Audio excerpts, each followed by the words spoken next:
something else. I was definitely talking to my computer, but y'all just jumping in the way to apologize. Talking to my computer, or we're just incredibly jumping in the way to apologize. Talking to my computer, or we're just incredibly. I've got no shame today, so. God damn it.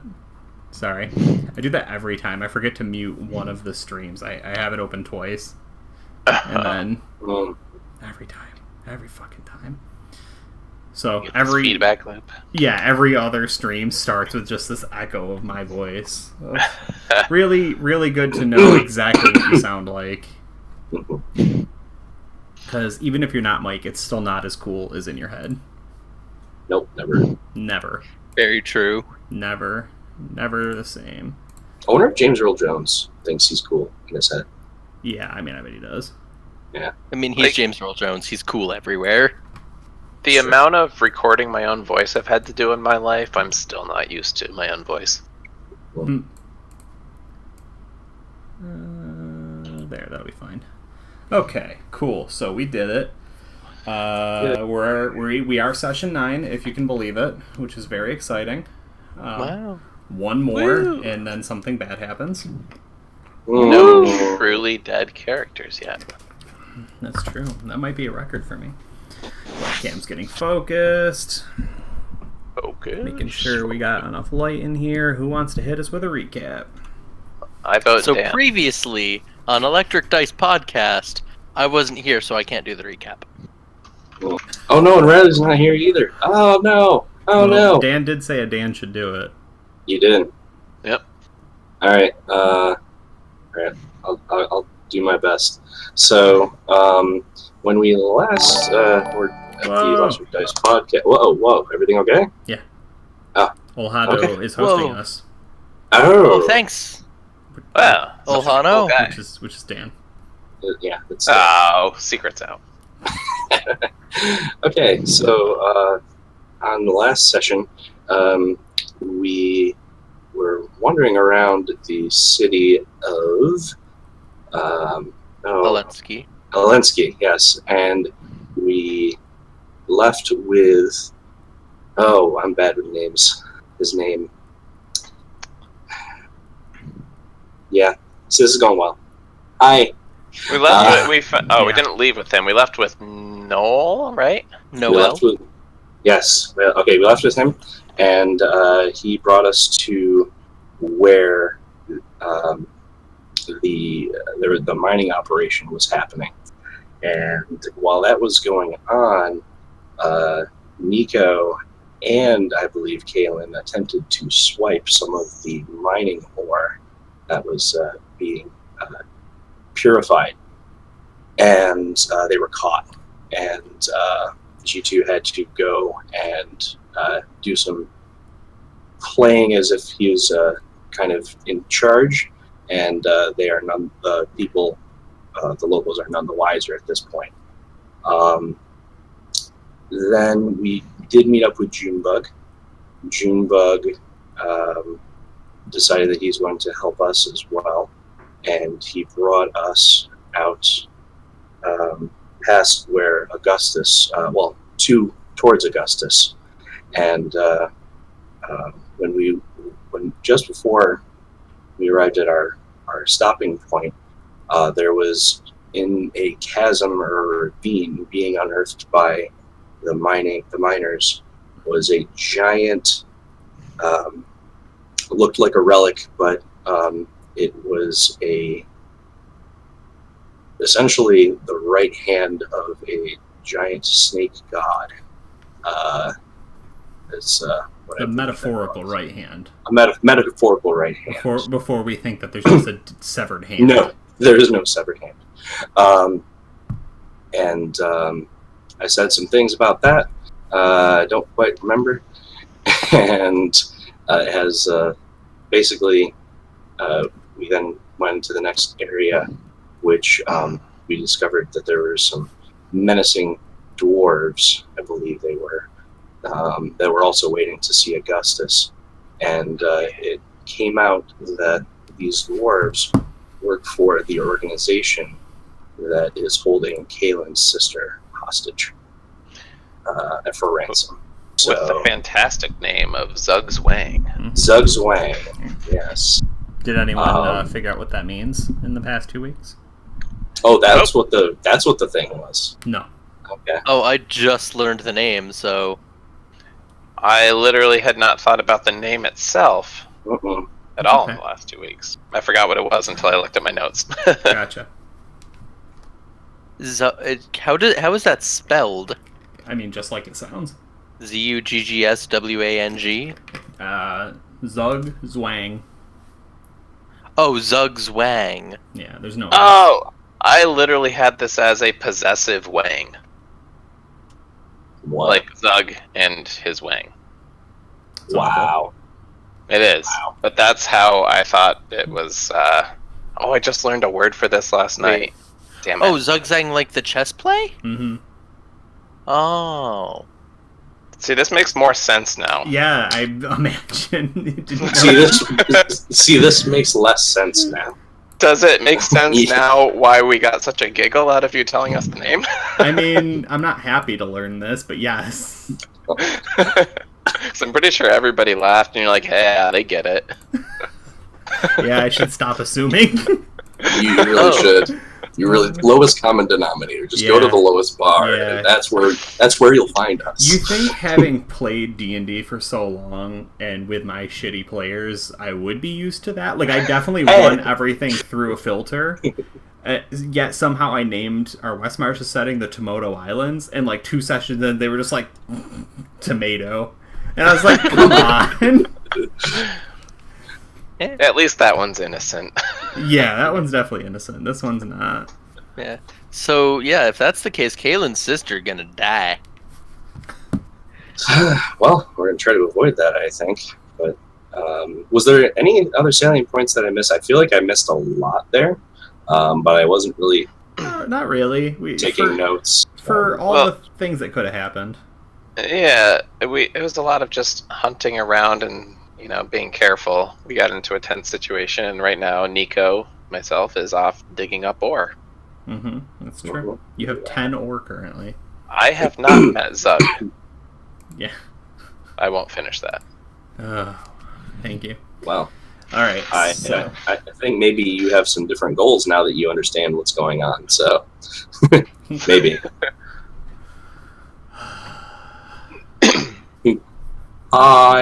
Yeah, use the pain, David. Use the pain. What up, Johnny 5? How are you? Woo, Johnny 5. Alright, so let us we play the intro credits, right? We play the Domain of Dread theme music, right? Harmonious, sort of haunting organ music. And instead of the normal title sequence, we see in fancy calligraphy the Book of Drib, right? Hello! Yeah, and Drib, where does the camera return to you? The last time you were like actively with the party, everyone was kind of like getting up and sitting back down at the table in the restaurant, just trolling Mars, because every time you got up, he would get up, and every time you sat down, he would get more angry and then sit back down for a little while. Gotcha. And Mars was the guy at the other table who I think was trying to kill Noel. Right. Exactly. So I'm assuming, like, in this situation, maybe he would have like probably tried to outsmart him, right? So it's like we're standing up, he's sitting down. The party's with Noel. I want to see what happens when I go outside. Yeah. So the party did go outside. Oh, they were outside. Oh. Yeah. So you get to play in this like quantum state of like having gone. Gotcha. The party went outside. The party moseyed around a little bit, and then Noel took them to his the bank he works at. Had him wait out front for a little while. There were more forms and papers, although the party didn't actually participate with any of them. And gotcha. Then they kind of took off towards a direction, and something drew your attention or called you away. What happened? So I'm trying to think of what would be interesting here. The town of Volinsky isn't Drib's favorite place. It's kind of I don't what's the word. It's like it's like a doctor's office. Everything's too clean and too like organized, and there's a word, but I don't know. So if anything were to like be even close to being out of place in a town like this, that would probably draw him like a moth to a lamp. So you're going to a place that's too clean? No, that's like not that's like less or like the least organized looking thing in the town, which I don't know if that is anything. Like this entire town is a little too. Yeah, this is Duloc, if you remember. Yeah. From Shrek. Go ahead and roll me a perception. Let's see kind of what nonsense you get into. Sounds good. Character sheet, perception. What? Jesus. Oh, I see all. Yeah. All right, cool. Well, this is really good because I was hoping that this would come up, and now we don't have to wait a long time or be too awfully ham-fisted about it. You're poking around. Drib, I imagine, gets bored pretty quickly, right? Yeah. With monotony, so he needed some stimulation and change in his life. So you're poking and scratching around outside the bank, trying to keep it in view, but also like, but other things, it's not going anywhere. Other places, tantalizing, and kind of walking. So let's say, I think we said that over here was Noel's bank, right? I think the restaurant was like here somewhere. Yeah. And kind of moving across the edge of the wall. Yeah. This way, going this way, is the masked and robed form of a fortune teller. Oh, I love the fortune teller. Mm-hmm. Ooh, wait, let me. That's amazing. I wanna. Does this appear similar to the one we saw before? Yes. As far as you can tell, it is the same one. Ooh, I'm gonna chase her down and be like, hello. So the thing that makes this complicated is they are on the top of, like a 60-foot wall. Oh. How many people are around? Less the closer you get to this wall, but then there's like a 20 to 40 foot wide section where there's nothing, and then all along the wooden wall there's just lots of doors. Alright, so she's on top of the wall. It's a new day, yeah. So I'm gonna look around, make sure there's not too many people around, and go into a beast form with a climbing speed. Ideally not something huge. And let me see what wouldn't be too conspicuous.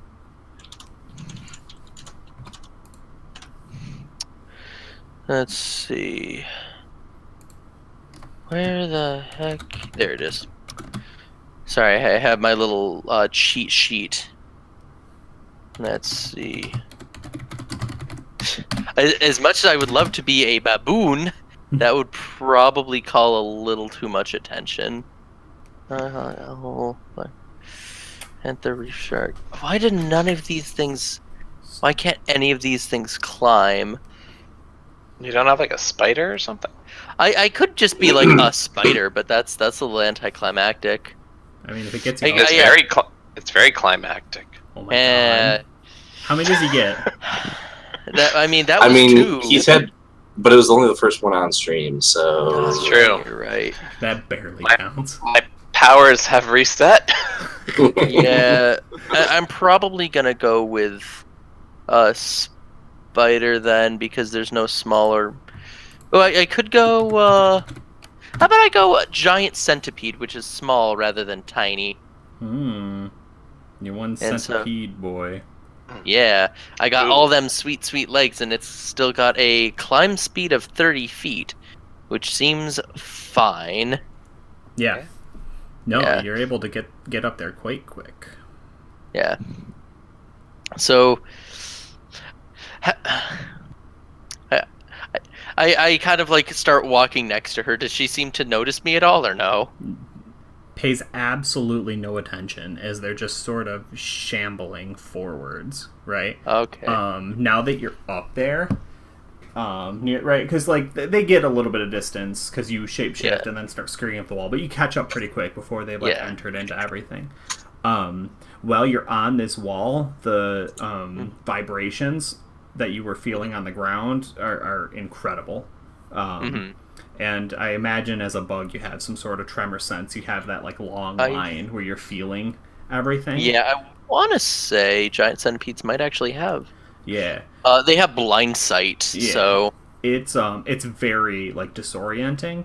And you can feel there's a huge like amount of like movement, motion, pressure, calamity coming like some like half a mile out of town. But there's a lot of smaller ones underneath the town as well, like kind of all along this wall. Gotcha. But you scurry up there. Yeah. All right. If she doesn't seem to notice me in centipede form, that was seems like a valid enough use of that wild shape to get up this wall and learn some things. So I'm gonna go back into drip form and see if I can say like hi to her. Yeah, when you shift out of bug form and into drib form, her attention, she stops. They stop. I shouldn't say she. They stop. They turn and look at you, and like a withered hand just pokes out of the robe. Right, and just kind of turns and says, "Where did you get that pumpkin, child?"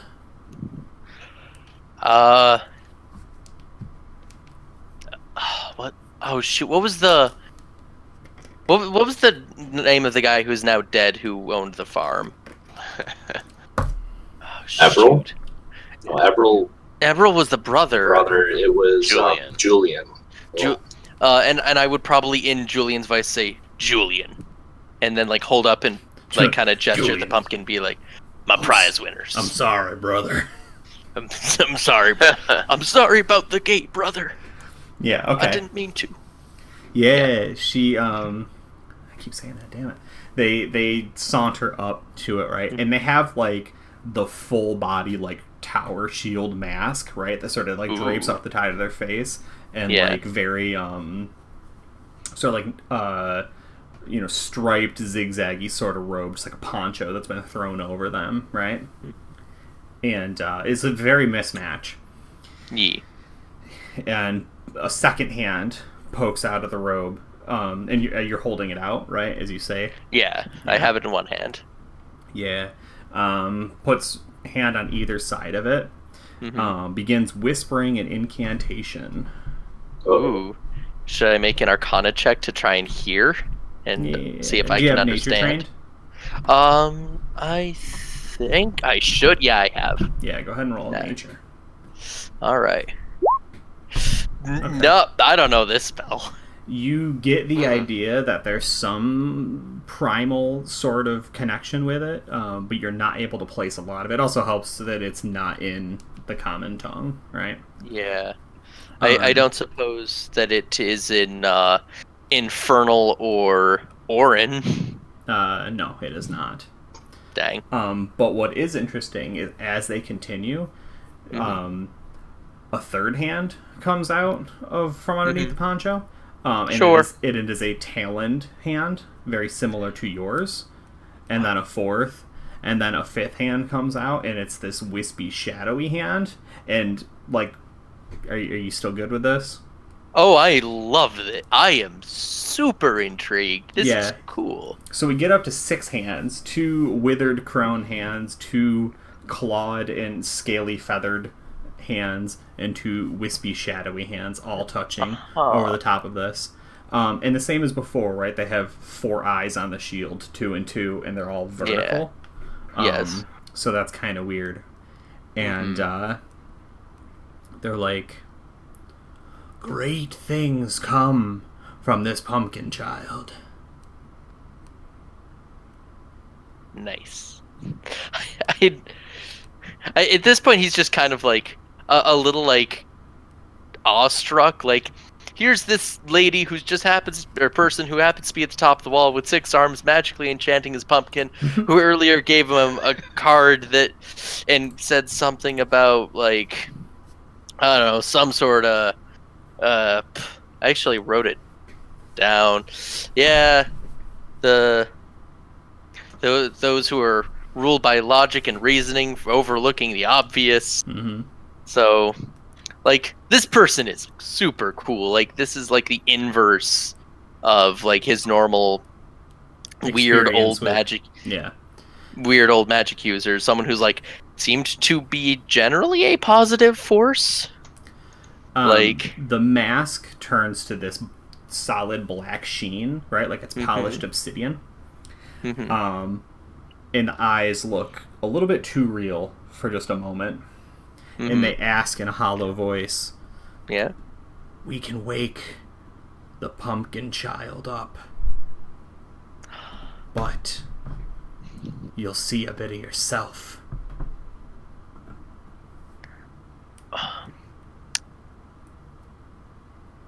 I think seeing myself will just make me stronger. Would you like to draw from your new Taroka deck? Oh, heck yeah. Give it a good shuffle. I will. I had the Abjure at the ready, just in case. Just in case. Here, if you have, this might take a hot second. Oh, it's so fresh. Sorry. Tristan messaged me the other day and was like, where'd you get the rulings for all the Taroka cards? And I was like, you bought some, didn't you? He was like, oh, heck yeah. They were on sale at the store, Yeah. and I'm like, these look really fun and interesting. And I got to see the base variants of them. Mm-hmm. You said that like you just sauntered into Wegmans and we're like, oh, look at this while you're in the checkout. It was one of the impulse buy items. Yeah, I have them too. I just haven't opened mine. like, You gotta get them. They look so fancy. Yeah. I want them. I have the book so I could copy them and print them, I guess, but I'd rather have the real ones. Yeah. It's like I have tarot cards, but I was like, we're having enough fun with them this game that I was like, it's worth like $12. Yeah. Do they keep them next to the cloves and the thyme and the rosemary? Is that where I would find them? I mean, probably. Yeah. I found them at a certain bookseller that's on a rather eerie boulevard. Oh, That was terrible. I'm trying to not say the name because we're not sponsored. That's true. We're Anyway, not. But you could have said some noble bookstore. Oh, I don't know. I think that sometimes that place is kind of a wreck. It looks more like a barn. So Draw should a I just fucking walk card. in the middle? Okay, it's the warrior. Oh, interesting. That's not a major arcana, though, is it? It's not, but it is effectively the ace of swords. Ooh, that's exciting. So I tried to get all my books squared away before I sat down, and then I forgot. So give me 1 sec. That's fine. I have. Oh, okay. You walked away. I was gonna say I have mine right here if it's from Curse of Strahd, but. Oh, so glad I didn't draw off the top. I drew that one from the middle. I fanned it out, grabbed one, and smashed it on my desk. Oh, yeah. And then I took a peek at the top card, and I'm so glad I didn't draw from the top. What was the top? The miser. Oh, that's fine. Does not seem like a good one. The warrior's not great either, but... Alright, let's see what we got here. Oh, the Master of Swords. Yep. It's the Master of Swords?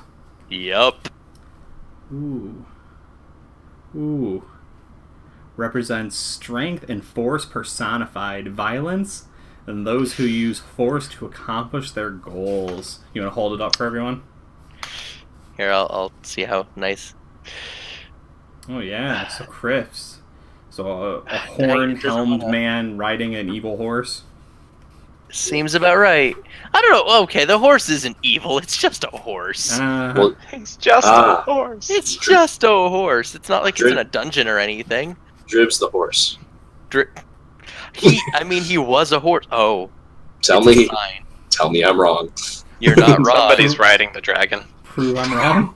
Big mood. I can't become a dragon yet. I don't know if I can. I don't think they're a beast.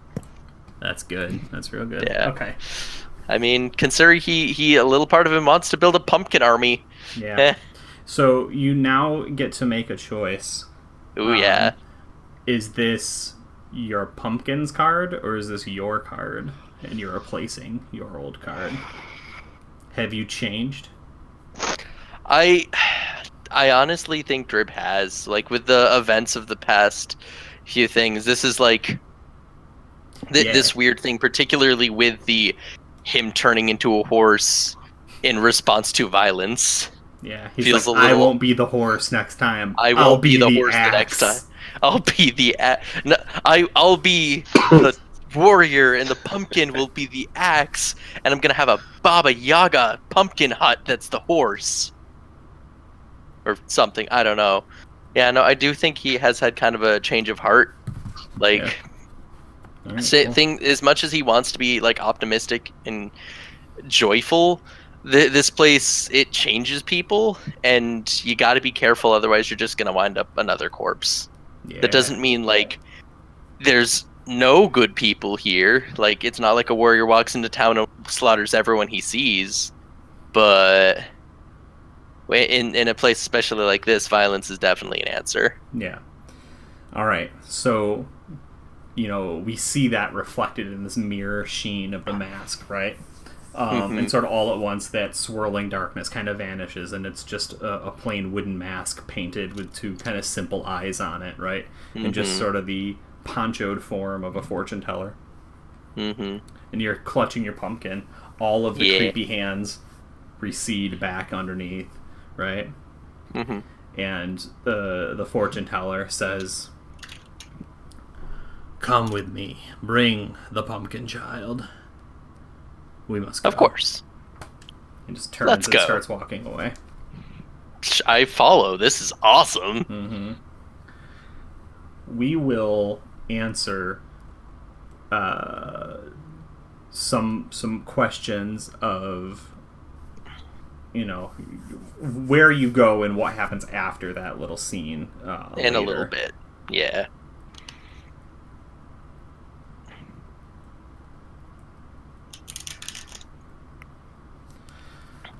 We return to the party, standing in the foyer, the stone foyer of a would-be Dark Lord of Ravenloft, the Domain of Dread. A massive Diro form named Scarban is chortling and pointing at his gleeful, formerly invisible knight, also kind of just like sitting up on a chair, just kind of like belly laughing and cackling like mad. Noel and Junebug are visibly concerned, looking from dwarf to dwarf, trying to figure out what's going on here, what's happened. What is the party doing? Or rather, what are the two members of the party there doing? Because Nico isn't there quite yet. G2 is still kind of like in his own world. He's aware of what's happening, but he's still kind of reeling from what he saw. He's just kind of like giggling to himself. Like, he's aware of what's happening, but he's not really, like, he's kind of having like an epiphany type moment where he's just like working through everything, and like he had like a divine like moment that he's like, I need to process this. And so he's like kind of aware of his surroundings, but he's also very much in his own head. Okay. And Kaylin, what are you doing? Staring down that dwarf. Okay. I mean, staring him down in a way that you want to be making intimidation checks, or staring him down in a way and we're just seeing characterization?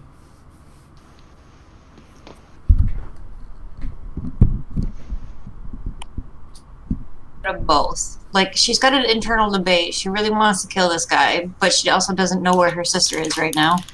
Sure. Tristan, mute yourself. You're making little flappy noises. Sorry, I'll stop shuffling. Alright, I think you should go ahead and roll then. Kaylin means business. She's got creepy eyes now.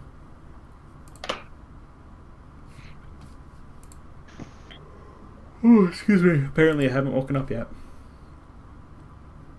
Dave, mute yourself.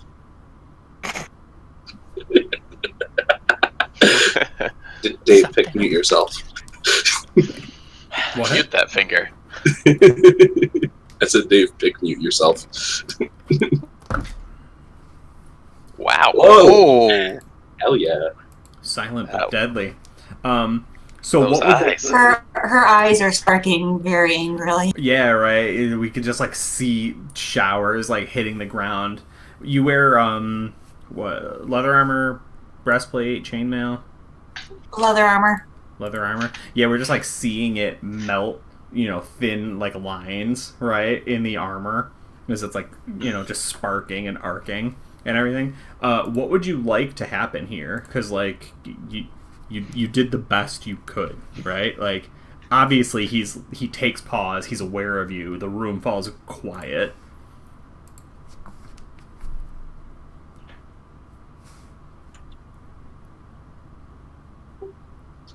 Where is my sister? Yeah, he looks and he looks and he looks at the rest of his group. He's like, he tries to sound confident, but you can hear through it as he's like, "Oh, big and tough then, eh? What's your name? Why do I know you? Why should I care?"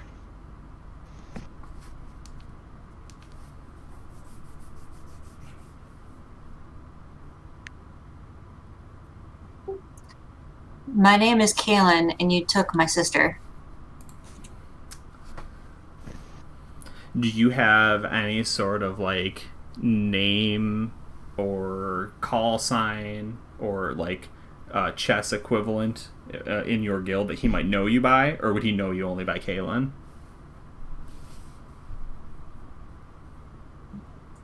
Probably just as Kaylin. She probably hasn't been into the chess piece yet.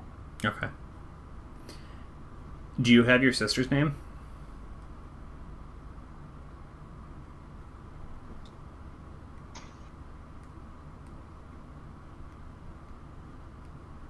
It's okay if you don't. I was just curious if you had named her before. Hadn't. Yeah. It says, and like, the whole time he's doing this, he's like looking at his guys, like trying to like get them to get up and stand next to him and look tough. But he's like got his hands on his weapons and he's like taken a couple step backs. You know what I mean? Like he's lost his footing a little bit, but he's trying to be intimidating. He's just failing. As he's like, "Oh, I get it then. Couldn't pay up, huh? We took her and put you to work. Yeah, that makes sense. Yeah, I get it. Surprised you didn't go another way. Surprised you didn't just kill him. Well, you think I know everybody? I don't know everybody." Roll an insight. 20. That'd be some shit. So I think you can decide exactly what it is Kaylin, suspects. You don't think that this was the guy, because, like, he's here doing something else, you know what I mean? But that doesn't mean he doesn't know something, right?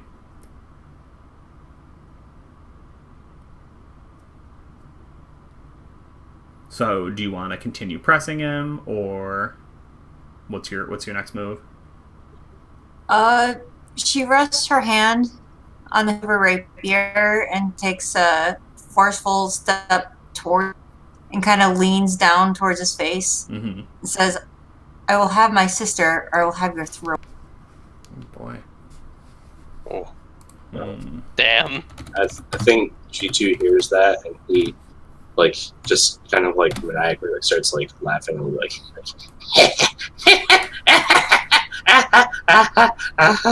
because he's like still like giddy over what he's seen, but also is like, oh, now there's gonna be blood too. Yes. I love how deep G2's voice is, but how high pitched his cackle is. I know, like an old crone. Yeah. Yeah. It's like he tries to like regain his footing, right? And you're like really close to his face, and he like he does that. He blinks, right? He blinks and he leans back a little bit and he like looks around. He's like, ugh. Look, if they've got her in the pit, I can't help her, and killing me won't solve it. You should know that. I'm sure they told you. You want my help? You don't want me dead then. And he like tries to make a loud noise to see if you'll jump, and he gets a 13, so I don't think that that's very much. She just smirks at him and says, killing you might mean you can't help me, but it will certainly set an example. At this moment, two things happen. One, the door opens, and it's up a landing, right? So you don't see it necessarily, but you hear footsteps coming down from it. And the other, the door into this room, or the spiral staircase, I don't remember exactly what we decided on, Nico comes up through it. So Nico, you hit the room first. Kaylin is like in the face of this absolutely overstuffed Diro in like finery and like fancy armor, right? To like made to look like he's got money, but not really necessarily to fight in. Jewels 2 and 3 rings on every finger, layered in amulets and bracelets. He's very gaudy. And a couple of his cronies, there's 3 of them, all in various stages of like who's gonna strike first. All right. I first kind of like glance over to G2 and kind of try to scope out the situation. I know he's quick to defend a lot of the time, and if there's a fight going on, I kind of have faith that he would be armed and ready if the situation were dire. Mm-hmm. Yeah, he's definitely pulling out his morning star, but he's also like having that like gig like he's losing. He's not again all there right now. He's acting very weird even for him. Like something's going on. But this might seem strange, but I kind of want to like insight to see if I think he needs his dose of pumpkin juice. Huh? No, that's a good question. That's my thought. I'm just like, that's valid. Is he fixing here? Yeah. Go ahead and roll. Get advantage. You know when a junkie's jonesing. Like you have double proficiency in that. I don't know what I do here. Good thing you needed it. Okay. So, what I can tell you is, for certain that is not the problem, and with that, I think a 20 is really, really good. That this has something to do. This is like deep in his core. He's been like really like something has changed very, very strongly, like and very quickly, big it seems. and quickly. It's recent, and he's. You don't know if he's going to be okay or not. He might not even know if he's going to be okay or not. He doesn't even. He might not even think there's a problem right now. But yeah, he's kind of manic. Okay. So I guess after kind of assessing the situation here, I'll kind of call out to this gaudy-looking mob boss here and say, like, gentlemen, is everything all right here? My friends seem all out of sorts. So what? My name is Nico Veas. Who are you? What's going on? Yeah, and assuming Squid doesn't try and attack me, Scarban has like regained some of his composure from being unnerved as he starts to like, I'm important, look, I'm gonna flex because somebody new's in the room and I can save some face. And kind of as he fires into that sort of setup, Drib and the fortune teller come down from the stairs. From seemingly a meeting with Augustus or whoever is in that throne room over there.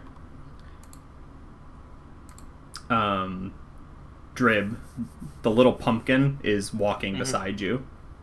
It's grown its little tendrils and is The pumpkin is now named Blossom. Sure.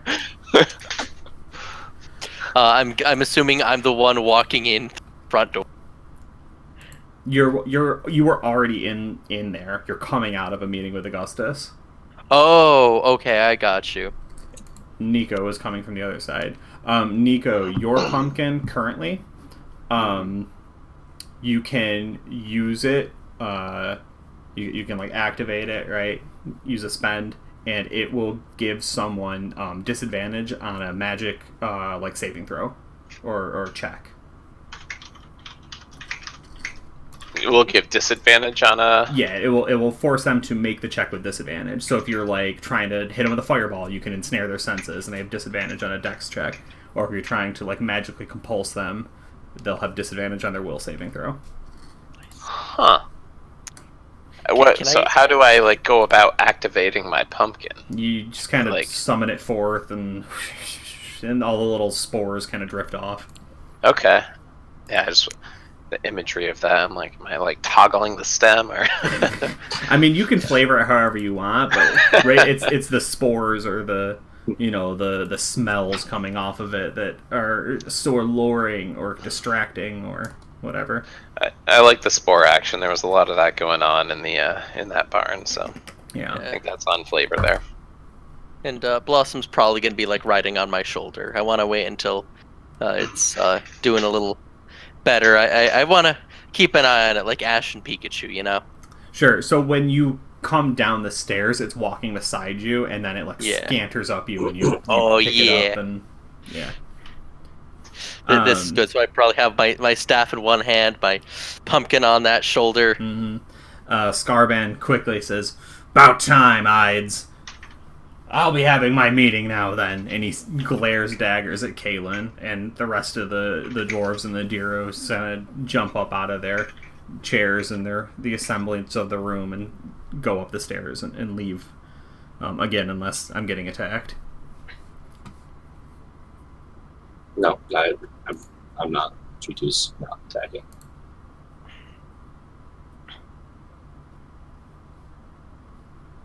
That leaves Kaylin, maybe? I don't think she's attacking. I think she would have said something by now. No, she's going to take a step back, but still glaring at him. Yeah, that's fair.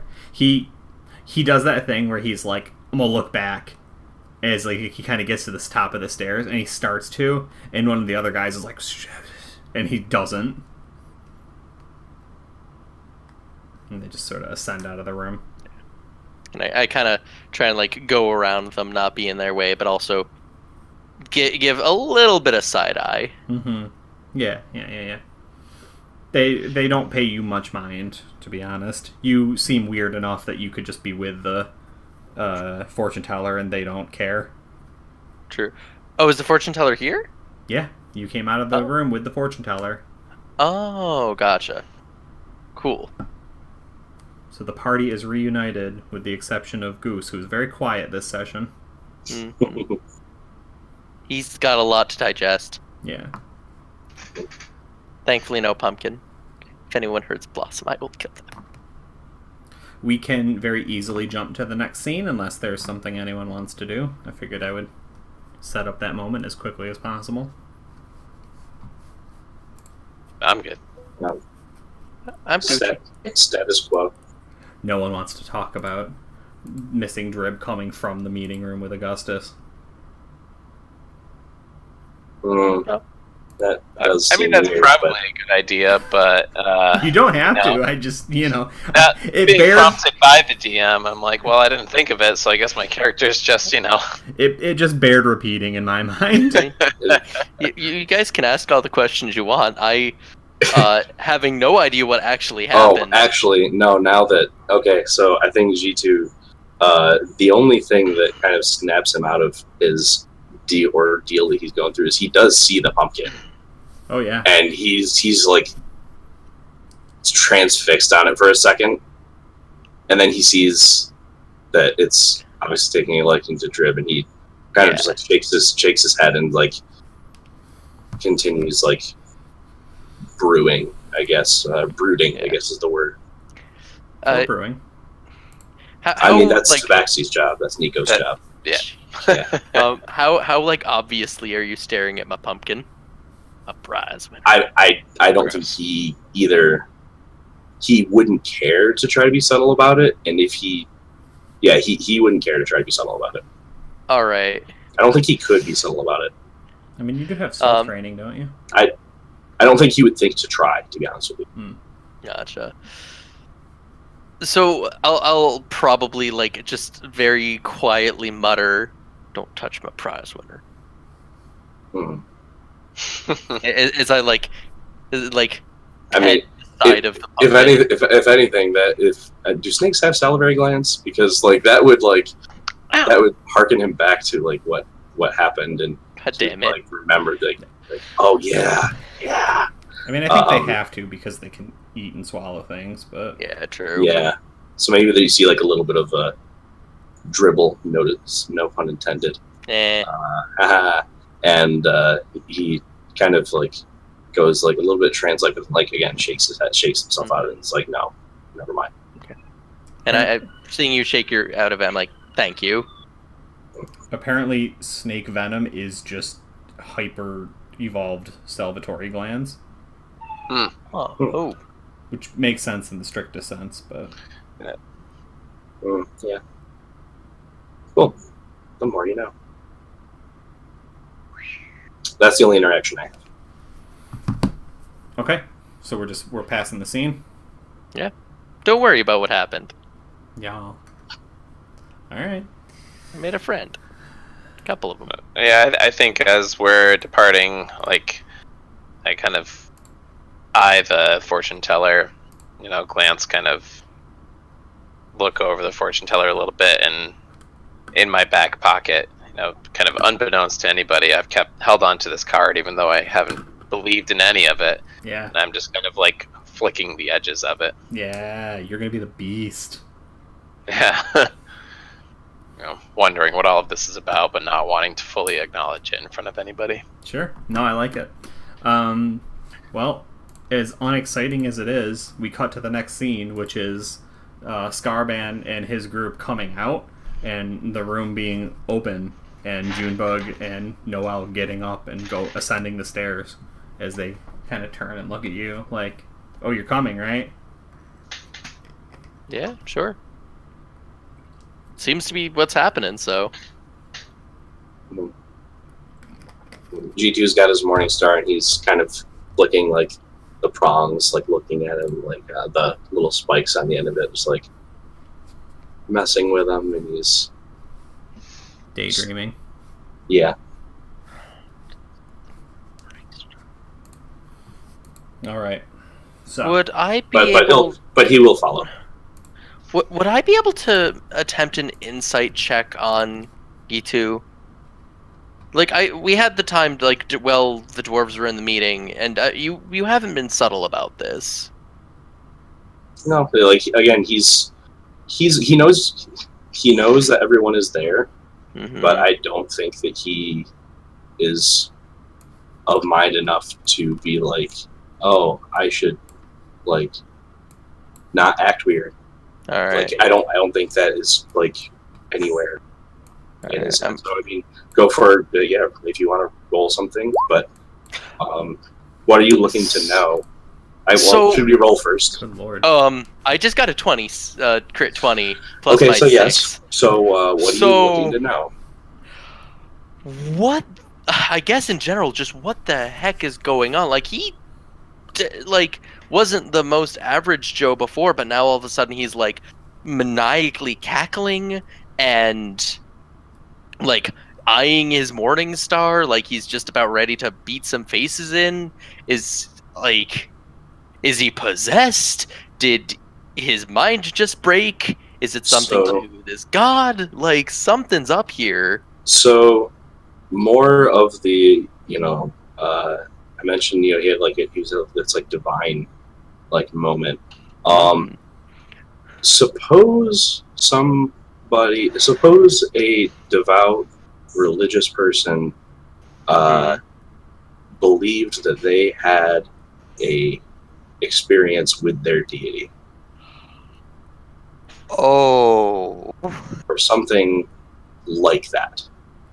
Gotcha. Y'all just got hit up, or feel like you just got hit up with some divine intervention. Or something of that nature. Something. All right. I feel like I have a half decent grasp on it. Dang, I'm rolling not bad tonight. Yay. Go ahead and use them now. I mean, yeah. For No, I just got understanding two each other's 20s. feelings. Hey, I saw the fortune teller and understood. With friendship is going to be the greatest weapon of all. Yeah, there's been a disturbing amount of crit 20s, but that only makes up for all the ones you rolled in the barn. Yeah. Tristan, I swear, if you cast friends on us again, I'm done. I don't have friends. I'm not a bard. All right. I'm a druid. All right, so we see that, right? We see G2 cross Drib's vision. We hear, Drib's thought process while he's looking and studying like the iconography on G2's armor, right? Mm-hmm. And we flash, right? Just spliced image of the giant snake that is encased in amber, right? A mere 100 feet behind us, right? Oh, he's a snake creature, a 1T, and they are super duper religious to the point where it's like the basis of their entire society. And he just met Jesus, basically. Snake Jesus. I mean, Jesus. it's kind of no. I was thinking it.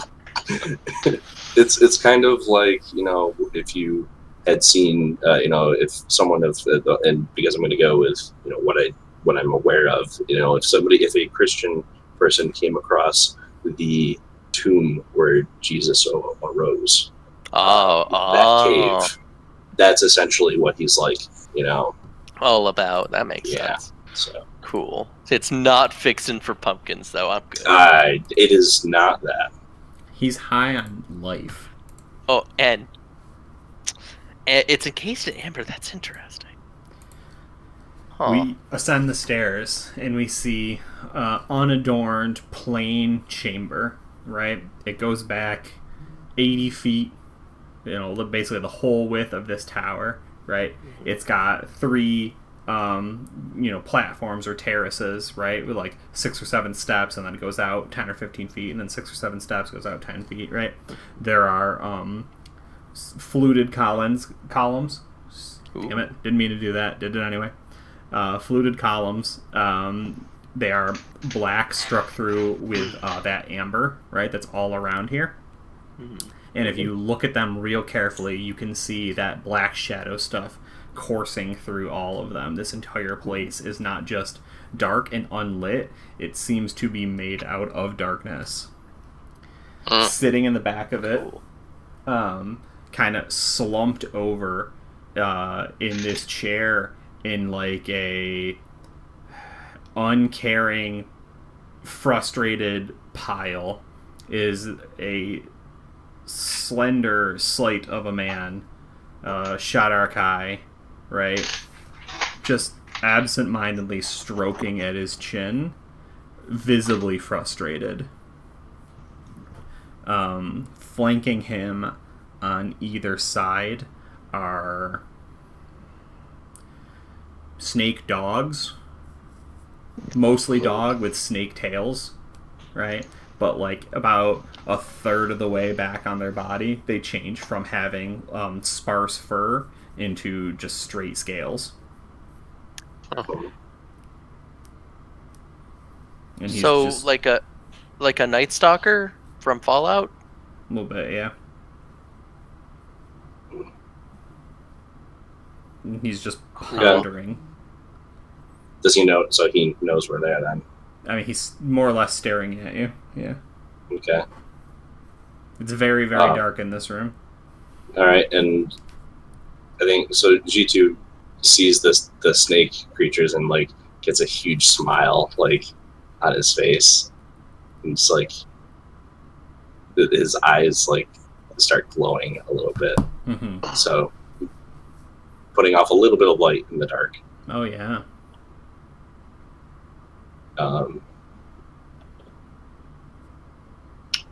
So do we know do we know what this guy's position is in this this land? Have we heard of him before?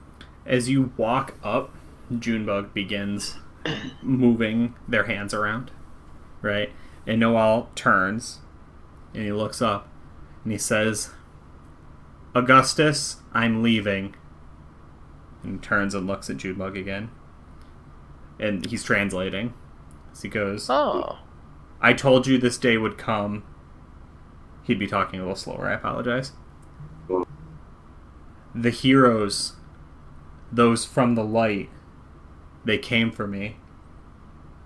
You all laughed when I said I felt the pull of another world." And he's just looking back and forth between the two of them as Augustus is just glaring and taking in information. What is the group doing? What heroes? Oh, I'm really sorry, guys. I'll be right back. I'm sorry. Oh. Kaelin is getting ready in case she needs to defend him. Mm-hmm. Yeah. So do we just we like smash cut? So we see G2 grinning because he's like, opportunity. We see Drib looking around, and we just hear Like, we play back in his head in Noel's voice, "Heroes of Light," and he's looking around, cocking his head. We see Kaelin. you know the gif of the woman in like the math stuff keeps popping up in front of her, and she's just like really confused. Yeah. It's like that, but just with like heroes of light and little like stick figure drawings of the party and like the sun and them being all happy. Yeah. It's like, what? Because that's not them at all. Kaelin, you're still clutching your rapier, I imagine. Her eyes are still sparkling a little bit. She's still angry. Mm-hmm. Yeah, we see you like shifting your weight, ready to spring at who? Towards Augustus? Yeah. Nico, what is your reaction to... I've kind of just like casually, seemingly like stuffed my hands in my pockets where I have a couple of like vials stashed away. I'm ready to maybe throw something if this doesn't go according to plan, but you know, I don't really understand why, or Nico doesn't really understand why Junebug would have wanted to come confront Augustus in the first place when we've been told to avoid him at all costs. Well, so, you were told to avoid him. Oh, was it just me? I thought we found that out in like the first session. The party was told to avoid him. Oh, right. We were told to avoid him at all costs. So yeah, I mean, I'm just kind of like nervously holding back. I don't want to be here, but you know, I'm readying a flask of grease in case we need to make a quick getaway and don't want pursuers. Out of character, isn't this the guy we were gonna rob? Yes. What? I think. No. No? Yes. Oh, Yes. really? Yes. Yeah, you all just like followed her, and I was like, what's the funniest thing to do to them? I was like, take them right to Augustus. No ifs, ands, or buts. And he's like a demon lord? Wait, I demon or devil? I just wanted to see if I could tell the party, hey, don't go to Augustus, whatever you do, and then to see if I could get you to go to Augustus. Like, that's kind of my whole job. Honestly, we just did it. honestly, whenever there's a movie or anything like that, and they're like, whatever you do, don't do this thing. It always happens. Yeah. So, well, yeah. I mean, you know, you could have just been like, oh, Junebug. I mean, you guys even said that. I was like, that way's towards Augustus. And then you went into the room and you came back out, and she's like, oh, we're going this way. And you were like, no, that's the bad way. But then here you are. I was like, oh, they'll go for it. Yeah. Just shows the power I have. No, G2 definitely just like is ready to go. He was ready to go when he walked in. He's feeling it. He's feeling the power, and he's ready. Is this guy... Does he look to be a devil or a demon? I mean, he looks like a Shadar Kai sitting on a throne. He looks like this. Oh, that doesn't help at all. No, I mean, they all look like that, but he looks crazier than most. And he's just sort of pulling at his chin, which is, bald. There's no skin, or there's no hair on his chin. He's just looking. And Junebug is like, at this point beginning to repeat themselves. They're like forced to work in this mine for your your profit. What you're doing isn't right, and these heroes, they're the start of things changing. Augustus, you will never be free of the Dark Realms. You deserve to live here forever. Right, and she's just like going on and on. And while it's just like looking back and forth between and repeating it verbatim. So someone has to do something. All right. Okay. I've got something if you don't. So I have something if you want. All right. So I'm probably. I probably am gonna be like, hold up. Heroes of the what? Heroes of the light. And I kind of start doing some gesturing, and I'm like pointing at starting with Kaylin's like, stabby thief lady. This is awful wordy for a little bird man. They're very general words.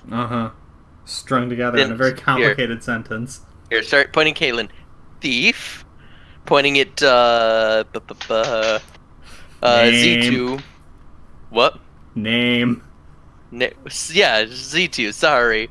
But, snake cultist? Pointing at, Neko, bartender, maybe drunk? Can be. At that moment, I'm actively sipping out of something I pulled out of my pocket, and I just look around and I shrug, what? You got me in a box here. and I don't know if Goose is here, but if he is, it's like... cultist. Wow. Not heroes. Not heroes of... No. Not heroes of the light. No. No heroes. Stop. Yeah, and... Junebug, stop. And Augustus stands up. He might be 6 feet tall. He's close, He's 5'11" and says 6 feet. And he, stalks a couple steps forward, and that's probably the moment where you're like, oh, he's got balance, you know what I mean? He's got, short, calm steps. He looks like he could be a fighter. G2, you said you wanted to do a thing? Yeah, well, when he was, sitting there looking like that, I was going to try to get something out of him and start talking to him, but sure. Well, so Drib started yelling and interrupted Junebug, and he kind of got up, so you can kind of be talking as he's moving. Okay. You look worried for someone in a position of power. Maybe you're afraid of losing it. Is there a roll in there somewhere? I mean, maybe intimidation. I think he's just trying to He's just poking holes. Just poking holes. That's really all he's trying to do. I squawk in Z2's general direction, not super loud, just like the sound of if someone starts choking on their tongue, but in bird. Okay. Yeah, and he says, worried? No. Uninterested in these damn dwarves thinking they run the place. Uninterested in upstart employees. And he gestures at Junebug. Leave then, you're worthless to me. Bye, Junebug. Yeah, and they just, stunned for a moment. Noel just, impassively staring. Says, I have a warlord who won't make a move. I have untapped power. And he's just, looking at one of the columns, and it's, flush with that black stuff, right? Almost pouring off the wall. Untapped power. Just out of reach. I want something more. Heroes of Light? I think not. Correct. But perhaps you can be useful here. Take Junebug. Give them everything in the world. Kill for me those dwarves. Okay. Right. Oh, okay. Yeah. Yeah, so he came down like a couple steps. How close did you guys want to get, or did you stop pretty far away when you saw that there was somebody there and Junebug started in on their thing? I'll be close. This guy seems fun. So, G2 listens to that and he says, "What makes you think we'll just be your lapdogs, your lackeys? What do we have to gain from this venture?" What did he just said something about unimaginable power or whatever? Drib just repeats it back. Yes. Says, more intelligent than most of your kind, bird. Perhaps Thank that's you. why you've become friends with the prophets. And Nico kind of responds too. He glances over at Kaylin and says, like, well, you know, he does have a point here. These dwarves, it seems we don't necessarily care for them ourselves. Kaylin, what say you of this offer here? I'm good to go. Well, then he says, like, well, she's good to go. Junebug's good to go. I say we go. And kind of, he starts to turn around, but then he looks back and he addresses Augustus directly and says, like, if we were to help you with a dwarf problem, what would be the best way to do that? Yeah, he folds his arms behind him, and he's doing like the Daniel Day-Lewis, Daniel Plainview, right, as he kind of gets hunched back, and he's pacing back and forth, and he says, Snake Man, would you like to get close and personal with my little pet in the pit?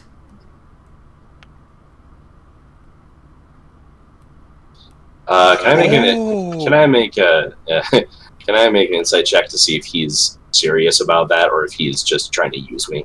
I mean, you can make a check anytime you want, yeah. Okay.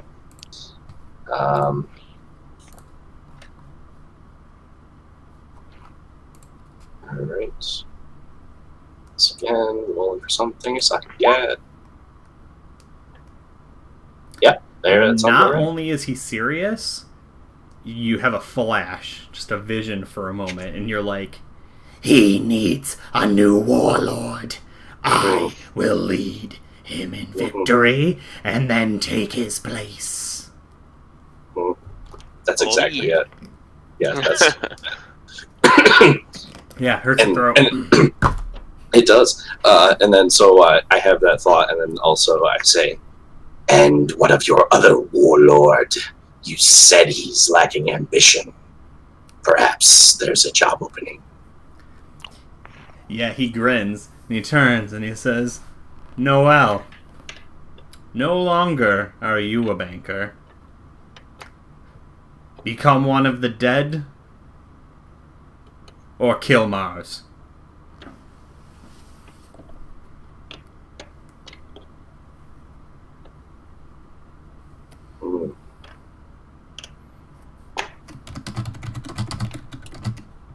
And Noel just like, I'm not a fighter. Just very, like, a slight bit of panic crosses their face.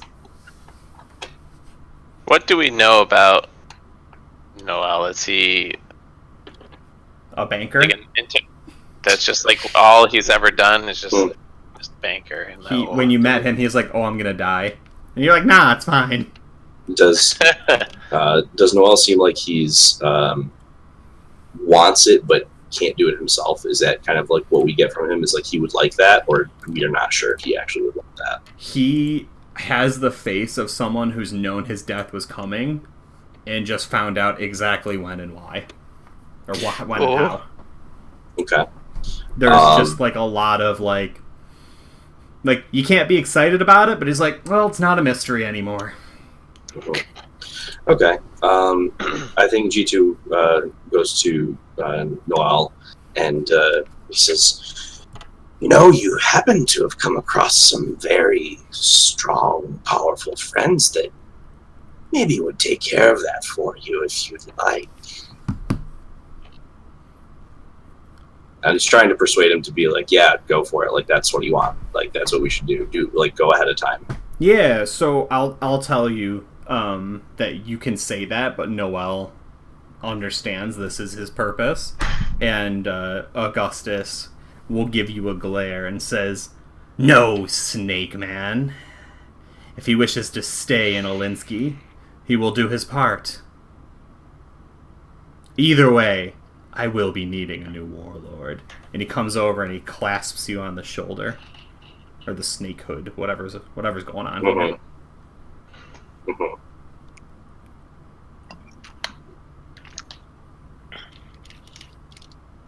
Okay.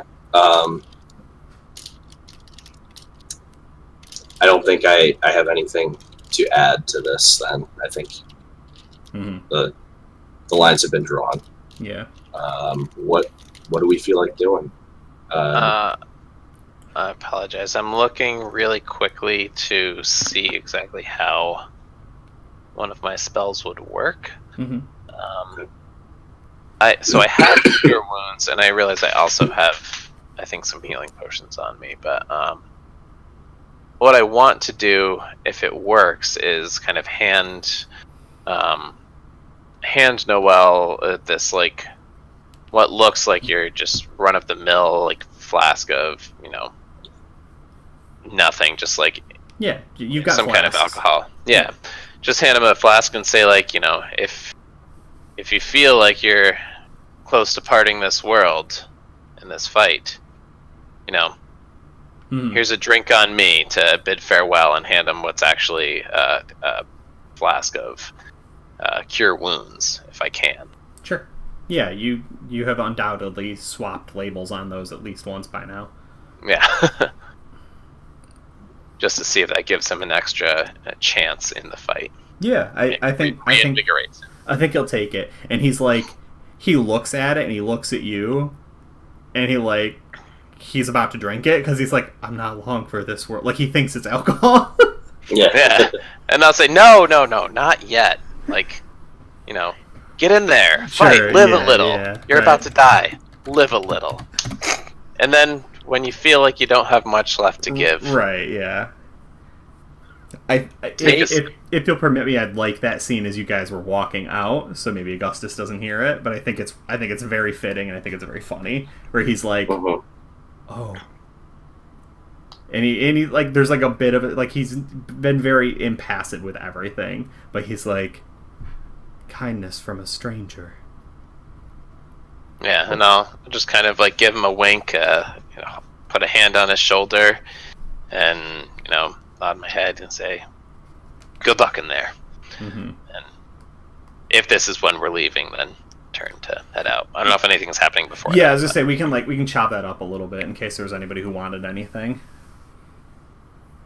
I think if G2 could be the last one out. Squid, you're good with that?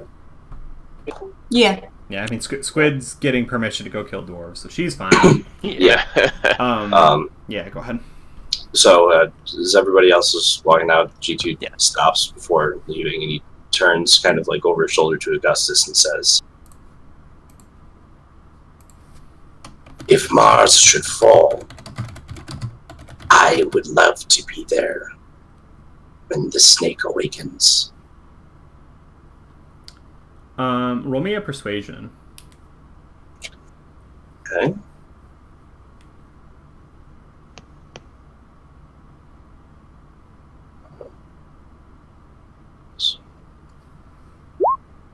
Oh, Jesus. I want it real bad. Yeah. He looks at you. He gives you a hard look that you were like not expecting. And despite your earlier failure on an insight, you hear like the tonal quality, like that there's truth to this. He goes, the little bit. Oh, he wouldn't talk like that. The bit we have reached, the snake has grown too cold. I think it passed long before it was encased. But the poison is still within. We shall salvage something from this creature. And G2 has like a wry smile as he turns away and says, if only there were a way to raise him from the dead, and walks away. And then slithers away. And now he remembers that magic exists? What can G2 do? Raise like 3 people. Or one big snaky boy. Snaky boy. I'd like to point out this is 2 arcs in a row where snaky boys have been characters, and there have been snaky gods. I mean, that was why he made it. Oh, really? Oh. Yeah, sure, 4th, that's a thing. So, you asked where you would fight them. The only thing he would have said was, not in the tunnels. Probably not his house either. He probably wouldn't like that. So I think we snap into like Aaron Sorkin walk and talk, right, as you guys are leaving the area. Junebug's just like somewhere between like glowing, like, oh my god, he said I could leave, we can go, and oh god, he said we have to kill, the dwarves to go.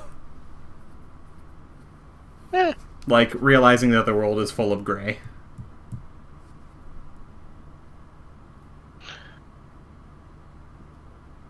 Kill him.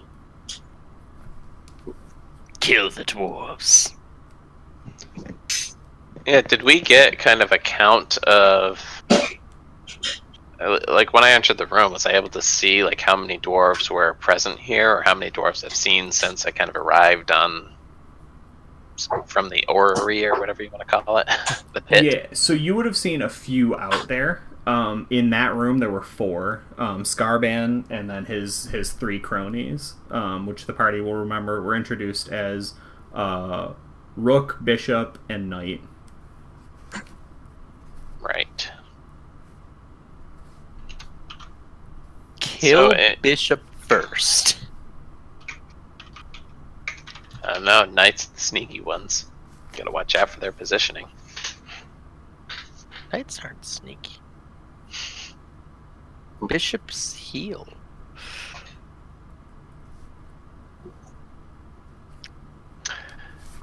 Yeah, what's the party thinking?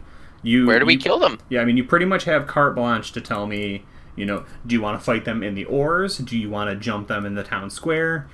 They take regular shipments out of the town. You could do them out there. You could harass them on the trail. You could employ, some member of your sneak and guile and find out maybe where they're staying. Attack them in the night. You've got a lot of raw poison you could stuff into their food.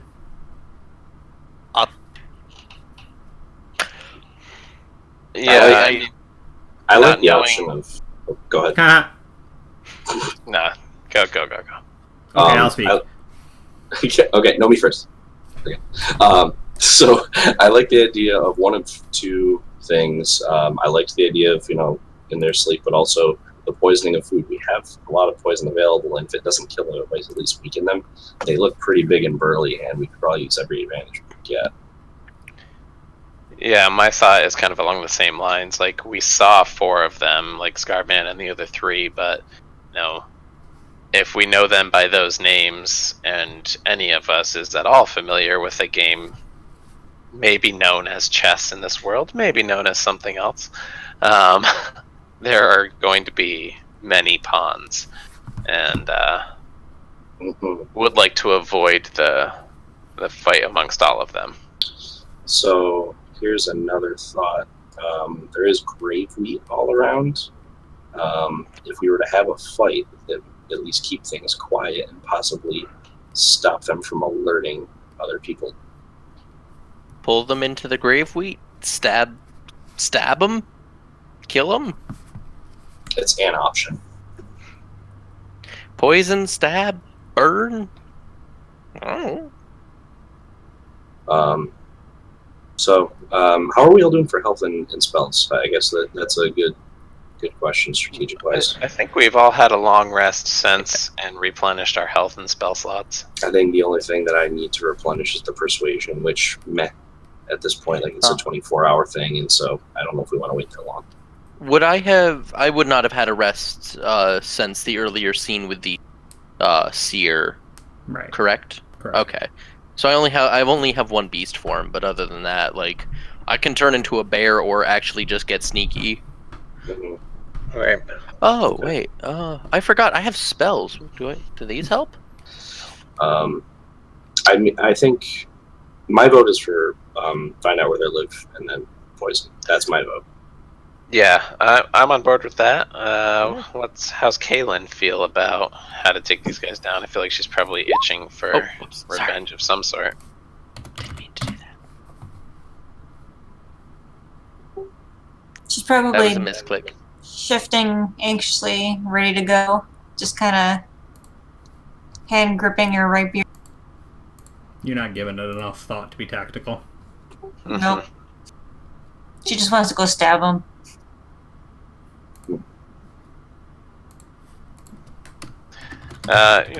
Maybe if Drib, where's Drib at with this? Kill him. Kill him how? So you gotta remember, he just took the warrior card, so everything's a fight. Yeah, like, poison, track him down. Kaylin, you sneak. I would say you poison. You I'd make maybe try to wounds. steady Kaylin's hand on her rapier and say, like, death with this is too quick. If you want to make them suffer, let's go for a sneakier, more prolonged death. Poison's fun. I have an idea for how to actually find them. Yeah, let's hear it. It's going to sound super simple. Let's ask the locals. Just whisper and be like, excuse me.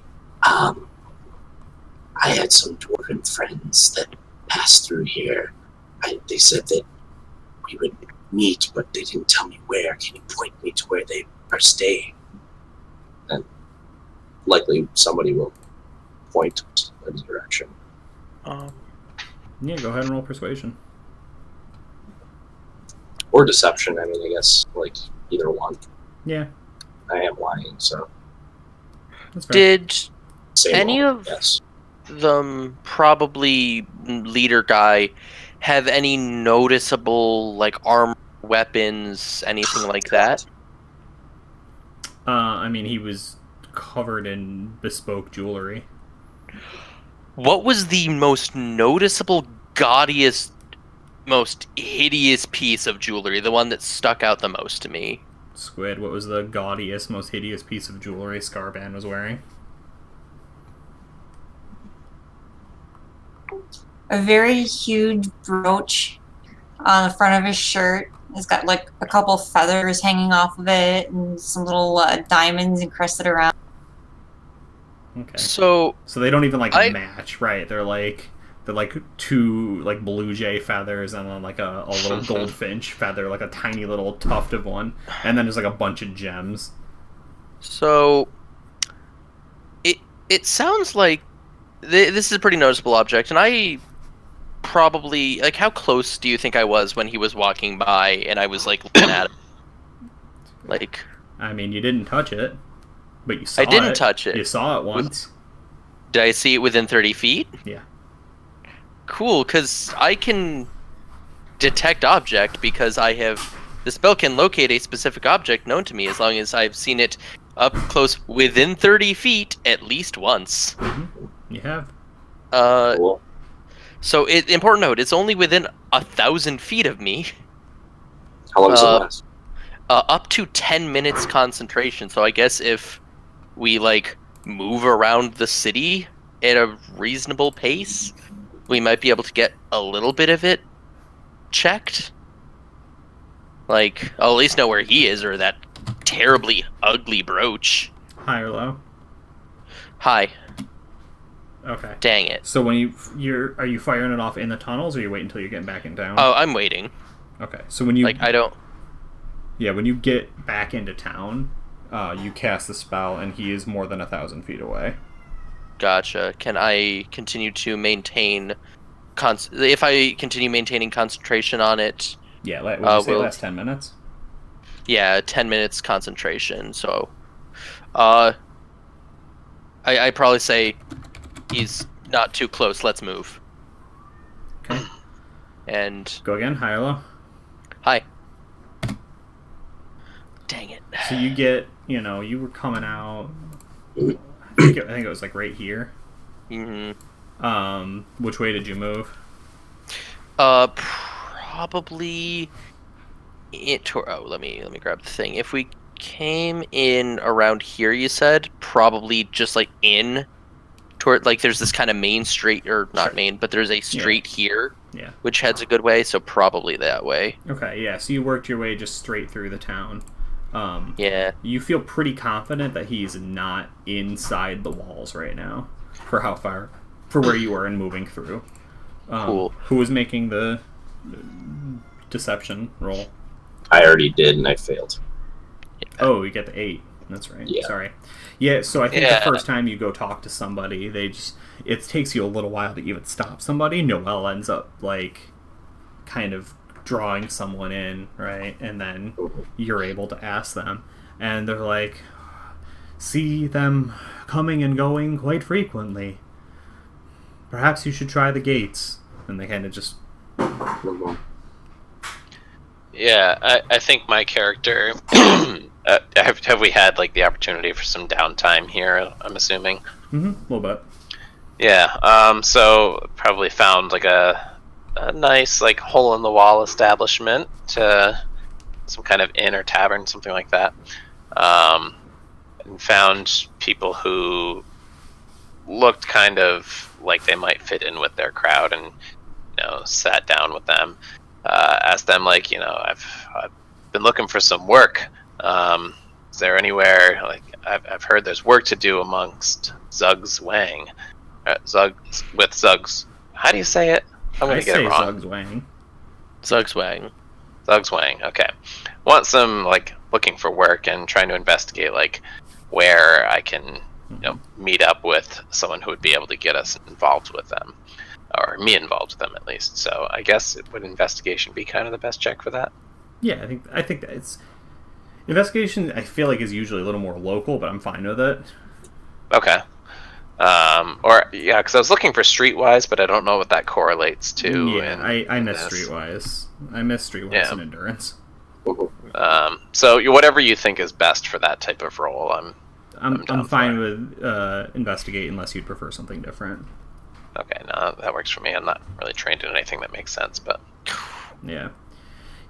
So again, you kind of get the suggestion, right? Like so everyone here is kind of at their own time and kind of like always moving towards some purpose. But I think a few people sit down with you kind of closer to the day. All the restaurants are sit down. All the bars are like kind of weirdly formal and clean. Right? And like even though they're like creepy gritted teeth, Shadark High with folds and scars and weird piercings and stuff, like they're still in like their best barkeep outfit with a little red bow tie, right? Sleeves kind of rolled up, right? Doing like a very precise shaker, Yeah. And they're like, they don't spend a lot of time in town. The Zug's Wang, I have heard of them. They have a deal with Augustus. I guess I would push a little bit further if I'm able to, and just ask, like, If they're not in town, where do they go? He thinks about it, right? What did you order for a drink? What did I find like on the front page of the menu? Cocktail. Yeah, there is a local grave wheat beer, as well as also blood on the rocks, which appears to be some sort of mixed drink. Yeah, I think Nico's been very curious about the grave wheat, so he wants to try that and see what type of effect it has on him personally. So that's what he would go for there. Okay, make a con saving throw. Con saving throw. Just a regular con roll? Yeah. Okay. Can I click on that? Or I just have to roll 20? See, you should be able to roll. You should be able to click on it. Let's do a roll d20 plus 1. Hey. Okay. Not bad. Okay. Not terrible. Your voice gets hoarse for a second, right? And you sound hollow and far away even from yourself, but you're able to, like, I think you clear your throat, like, right? And you, like, kind of cough it out before you're like, oh shit, is that what it does? You know what I mean? Yeah. I'll learn the thing. Okay. Grave wheat. That's interesting. It is. Kind of has the effect I would have expected, I guess, but... So yeah, do I, like, am I able to learn anything? Should I make another roll to ask about that, or is it just kind of a general, like, Yeah, they're going to tell me what they know? Yeah, I think, like, you know, so this will represent, like, maybe an hour or two of kind of poking around, not just talking to the bartender, but eventually that, you know, they're like, hey, I think they spend some time in the old castle, but you never see Augustus there anyways, right? And otherwise they only stay a night or two, and then they're back on the road, is, like, kind of the consensus, which is not wildly helpful. Would I have noticed, you said that there were some camps outside, some tents outside on our way in. Yep. You said we did see some people on the way in. Mm-hmm. Would I have recognized any, like, insignia or anything like that on them that match? You can make an intelligence check to try and recall this information. Intelligence. Ooh. Yeah.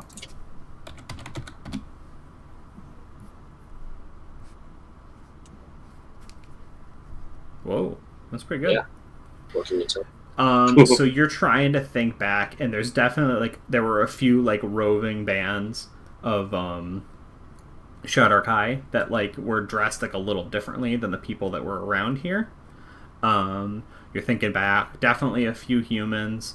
You might have seen a dwarf that kind of had, like a punk rock vibe, you know what I mean, with, like, a spiked mohawk and like a lot of, like, facial piercings, a lot of eyebrows done. And now that you think about it, there was a doll. My son. Oh boy. So, he definitely stops the party and says, "Wait a minute. I'm remembering dolls. The dolls at the farm. I saw one on the way in. There was a dwarf there too, had lots of piercings. Very different from the rest of them. There was only one dwarf. It was a mix of people, but definitely a dwarf and definitely a doll. Maybe we should start there, outside." Yes. Yeah, and I kind of agree. Say, like, yes, I mean, I hear the dwarves. They make camp at the old castle from time to time. I'm not sure where that is, so it's got to be outside the walls somewhere. Maybe we ask around a little bit about that. Yeah. I'm ready for Yeah, I'm ready to head out. To the doll and punk rock dwarf. Okay, so you want to head to the gate? Yes. Okay. So you'll notice that no one ever actually filled out their entry to Olinsky paperwork I sent around. Womp Wait. womp. What? I posted it in the chat a while back. Yeah. Danley at Did least it? asked me about it. Did it say fill it out? Because I didn't see that it said Which fill it out. chat? The Facebook one a while ago. It was like after 2 sessions ago, I think. So, about a month ago. Yeah, it just there's a spreadsheet. It was just a link, and I checked it out, but it I didn't even say see it, that. It didn't say to fill it out, so I was just like, Well, oh, I mean, I wasn't cool, posting it for my health. It had a page for each of you and a lot of questions. But okay. Oh, there it is. We all chose to just kind of discard it and throw it to the waste, it seems like. Okay, I get We it. looked at it and we're like, well, this seems like nonsense. Yeah, that looks dang like it. dumb. We'll just skip that for now. I get it. So, alright, so what's our punishment? Well, elect one member of your party to roll a diplomacy check with disadvantage as you negotiate getting out of the city. So persuasion. Yeah. Not I've got me. I've got a +5. Anybody else have? Can I I got ask to +2. borrow a pen? You filled Alright. it out in game, and then I sent you a digital one, and I assumed Oh. that if it wasn't obvious to fill it out, someone would ask. Yeah. Because I know Danley asked about it. And I didn't did even ask, see it until and just I- now. Alright, well, I'll roll at disadvantage then. That seems like I got the highest. What does Kaylin have? She's a rogue. She might. I have an untrained 3. Okay, alright, well then I'll roll then. Advantage. That's pretty good. You fucker. Hey, Okay. wait, Uh, where does it go? Yeah. Yeah, that's good. So what what is your bargaining chip? What's your argument? Are you like leveraging official permission? Are you leveraging friendship with Augustus? How do you sweet talk your way? Because they're like, no, you haven't, oh, this isn't squared away. That's not. You said you were going to stay for this long. You said, you know what I mean? Like, they got you on technicalities. That we're working with Augustus, and that if he had wanted to, if we were unfriendly, that he would have had us killed or imprisoned. So clearly we mean no harm. Okay. Yeah. So what could have been a kind of passive aggressive situation at the check-in station resolves itself quite quickly, and they move you along through the expedited lane, leaving the city. Cool. Or the town. Alright, so... And I will note to the party, in character, like, perhaps we should take a closer look at these next time. I don't want to not get through these gates again if we have to. Yes. That's all. Yeah. Okay, so for the sake of time, I'm gonna say you have found. We montage several tents, right?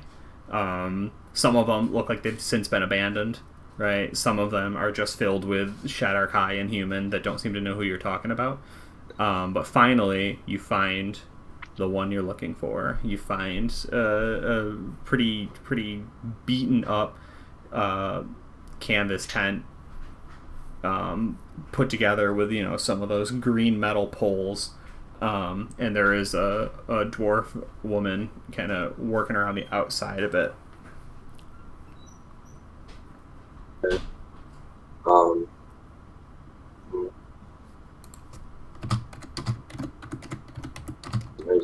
G2 will approach.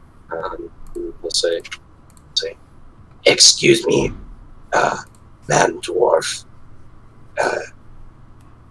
We are looking for some more of your kind. We've encountered them recently, and we're hoping to make amends, so to speak. Do you happen to know if you've seen any?" She looks over her shoulder and tightens up some rope, right? Just like we get a cut of like the stretching of cord, right? And like her knuckles turning white. She goes, so I just know all dwarves now? Yikes.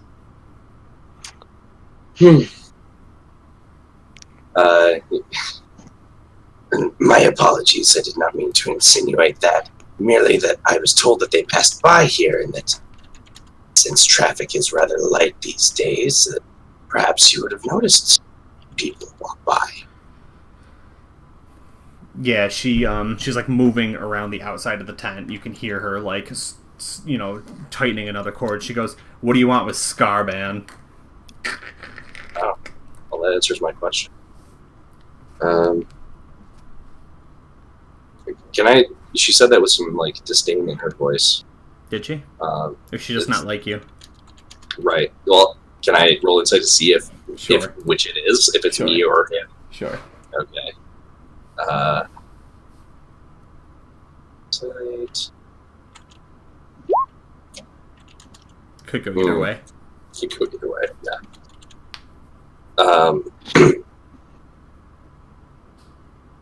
Well, you see, we exchanged some words, and they weren't so friendly. We also spoke with Augustus, and seeing as we all have business with Augustus, I think you know that maybe the less that we tell you, the safer for us. She goes, "Yeah, sounds like Scarban. But I don't work for free, even for a snake." Even for a snake. Sounds like you hold it in me in high regard, and for that I am appreciative. Now, what would you consider adequate compensation? Yeah, she goes over and there's like, a little like wooden, like foot trunk, and she like sits down on it and she thinks. She goes, set up one of my kind to die, betraying him, obviously, to a bunch of would-be adventurers in enemy territory, people I've never met up until today. And she just looks at you. So, yes? You mentioned enemy territory. You're not friendly to these parts, or they are not friendly to you. Well, I'm not inside the town, am I? No, Augustus doesn't cuddle up to just everyone. You gotta have something. Something he wants. So what do you have? And she says that very, very poignantly. Does G2 know that Nico has some of the ore? I doubt it. I don't think so, but I was about there for offering it myself. Just kind of speaking up, like, would I pull some out of my pack? Like, would you expect us to have this ore if we were not working with Augustus? He's tasked me with my fine talents to, discovering some of the innate properties of this, finding its untapped power. When you pull it out, do you have a very potent chunk, or do you have a couple small chunks? You have 10. In what manner is I'd it say 10? I'd say I grabbed probably 2 of the 2 5s? What's that? 2 5s? What 5s? do you mean? Like, if you have 10, you have a 5 and a 5, a 1 and a 9. Oh, I'd say I probably have like maybe a 3, a couple of 2s, so that's 4, and 3 1s. Okay, so yeah, so you got a smattering. Yeah. Okay, so you just pull so I'll pull out. Yeah. Yeah, pull like out of maybe 2 of the 2s or whatever, 2 of the medium-sized pieces. They're kind of more particularly lustrous, but ominous at the same time. Yeah. Um, So and- do you pull back if she like goes to reach for it?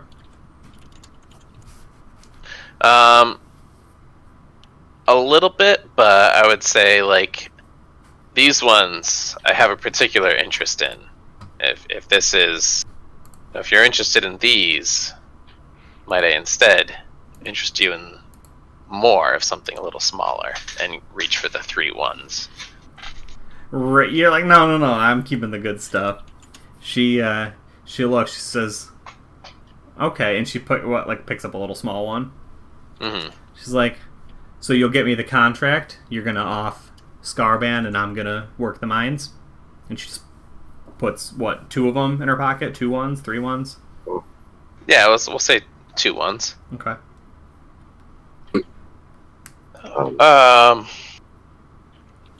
Yeah. You speak for Augustus. You're working for him, and he Yeah, knows you're if going to kill his foreman. I mean, is it the mines you'd rather be in? The mines are very damning. There's no escape there. It's, you're confined. Out here, you're in the open. She's like, yeah, This- You're left it's to your own awful. fate. You think I'm gonna go mining? No. I'll go find pawns for that. She used the word pawns. Mm. So Z2 says, that ore will get you through the gates. Now, are you hoping to take up residence inside, or is this a shorter engagement? Not really interested in answering any more of your questions. Are you gonna give me the contract, or do you not want to go kill Scarban? That's an ore? Well, if I don't help you, I don't know that anyone else will. And she looks around like there should be a sun, Mm-hmm. and there isn't. And she's like, I think you're running out of time.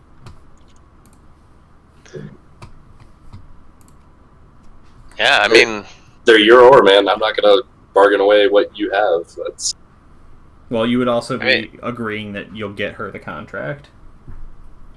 yeah, I mean, in my mind, we've kind of, out of character, we've agreed that we're kind of here to try to poison the encampment and not leave any survivors. So I'm not seeing as much at stake here. So I would kind of propose to her, like, tonight, you get us in with a meal with Scarban, and you stick around to help us through negotiations, and we'll see about that contract.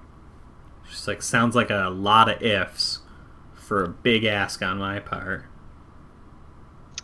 If Scarban lives, we cannot get you that contract. Augustus is keen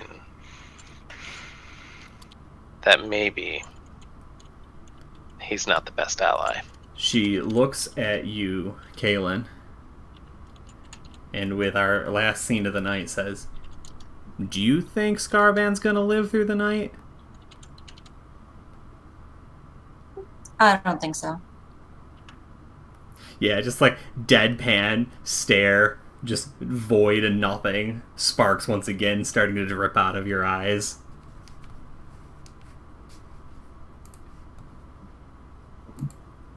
Alright. Not the most thrilling ending we've ever had, but she laughs. She chuckles a little bit. She says, alright, dinner with Scarban. Can't say I'll enjoy it.